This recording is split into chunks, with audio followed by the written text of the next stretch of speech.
C'est à l'espace de capacitation et d'accompagnement des femmes que s'est tenu l'atelier de mise en œuvre du projet qui vise à contribuer à l'autonomisation économique et politique des femmes de Ziguinchor, Sénégal. L'autonomisation économique et politique des femmes du Sénégal. Donc c'est un projet qui visait à renforcer un peu, à contribuer à l'autonomisation économique et politique des femmes dans les communes de Djibidjon, Djinaki, Niamon, Boutoupa, Kamarakunda. Donc c'était un projet de 2 ans qui va se terminer le lundi avec une capitalisation.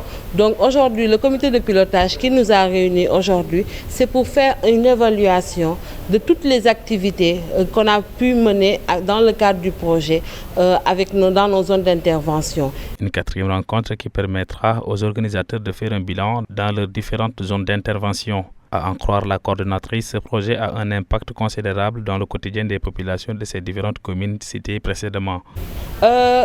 Aujourd'hui, on peut dire déjà du côté économique, vraiment que ça a changé beaucoup de choses, notamment les femmes dans la transformation ont commencé à diversifier leur alimentation. Ça s'est répercuté jusque dans les ménages. La diversification des activités de transformation, elles ont même pu apprendre dans ce cadre à faire du détergent liquide. Et l'impact que ce détergent liquide a amené sur les populations, c'est que d'abord l'hygiène a changé, les pratiques d'hygiène. Maintenant, les femmes, en faisant le ménage, elles utilisent le propre détergent qu'elles ont produit, même l'eau de javel qu'elles ont aussi produit. Et c'est vraiment un impact assez positif de voir que voilà, les femmes ont commencé à changer de mentalité. Plus de 1000 femmes ont été accompagnées et formées. Nous avons ciblé, pour chaque formation, on a eu à former 20 femmes. Donc ça fait un minimum de 1000 femmes qu'on a eu à renforcer.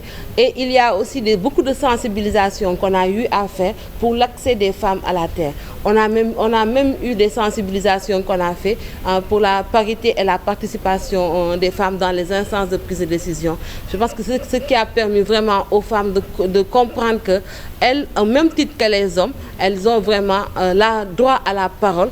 Elles ont aussi, on parle d'une parité aujourd'hui, mais ce n'est pas seulement être là à la place, comme on dit, parité pour une parité, mais ça doit être une parité de qualité. En Casamance, les femmes et filles sont confrontées à des difficultés qui les empêchent d'accéder au travail décent et d'améliorer leur productivité dans l'économie rurale.